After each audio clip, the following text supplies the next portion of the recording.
These are the giants of comedy. Edinburgh and its famous Fringe Festival. That's a disaster. It's like watching your favourite pub burn down. Melbourne, which boasts the largest comedy festival in the world. I'll have to send him all my money because it's what she would have wanted. And Riyadh?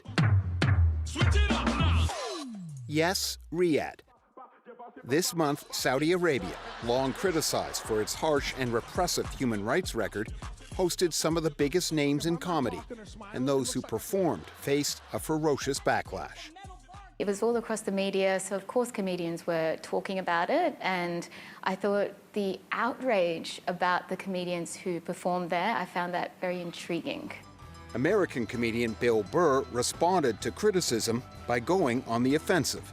You've been in the news. Yeah, I think the general consensus is how dare you go to that place and make those oppressed people laugh, you piece of. It's a pretty brutal regime. They've done a lot of horrible, horrible things. And so people are questioning why you would go over there and take their money to perform in front of these people. Other comedians who appeared, such as Aziz Ansari, announced they'd be giving part of their fee to advocacy groups, although Human Rights Watch ultimately refused Ansari's donation. It felt like something I should be a part of, and I hope it pushes things in a positive direction. Comedian Sashi Pereira wasn't invited to Riyadh, but has performed overseas, in countries where comics agree to avoid subjects, like the government or religion. There's been a huge backlash for some of the performers who went to the comedy festival. What do you think about that? There was a lot of chat about having to, kind of compromise your content because of the regime's restrictions, and it's something that I had to contend with when I performed in Sri Lanka a couple of years ago before the government changed.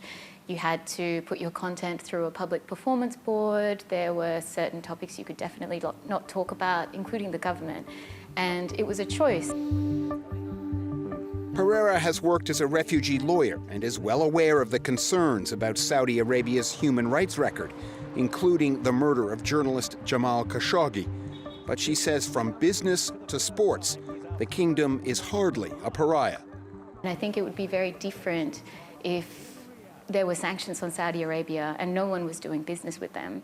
But the reality is that we, as a country, trade with them. There are big businesses that trade with them, big sports players who trade with them. So why is it only comedians that have been singled out for taking a moral stance? Saudi specialist Andrew Lieber from the Carnegie Endowment for International Peace says the country is willing to spend to prove it's not isolated. There's been a big effort to kind of demonstrate, like, oh, you think you can make us a pariah? Well, like, look at the number of people who are like not willing to, who seem quite fine with coming and being a part of this here in Saudi Arabia.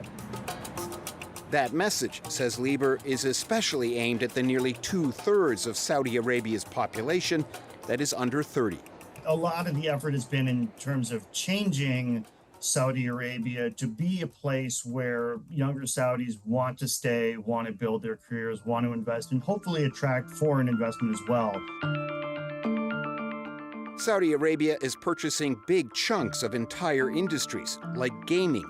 Its private investment fund is leading a deal to take control of video game giant Electronic Arts. Edmund Tran is the managing editor of This Week in Video Games. They've gotten involved with just about every major publisher and developer you can think of in games, and that's culminated now in a $55 billion acquisition, a private acquisition, mind you, of Electronic Arts, who is one of the largest players in the business. The Saudis are also heavily spending on esports, with the goal of making Riyadh a global gaming center. But obviously it's created a lot of concern for those fans of esports outside of the region, and the thought of traveling to a place like Riyadh to see, their favorite international players and tournaments occur. It's a bit tricky. It's a bit tricky. Tran says small but subtle signs of Saudi influence are starting to appear in video games. After a Saudi takeover of the company that makes the fighting game Fatal Fury, a new character appeared. And then you have Ronaldo hiding out back here. I came for football, I stay for more. Superstar Cristiano Ronaldo, now the face of Saudi soccer and tourism. In a game filled with boxers and mixed martial artists, his main threat is powerful kicks aimed at other characters. His inclusion in this, which it felt very shoehorned in, it seemed to be a very concerted effort to promote Saudi cultural interests. And there was really no other explanation for it. There was no natural a link there. Whether it's video games or comedy or something else, Andrew Lieber says there are realities even the Saudis can't buy their way out of.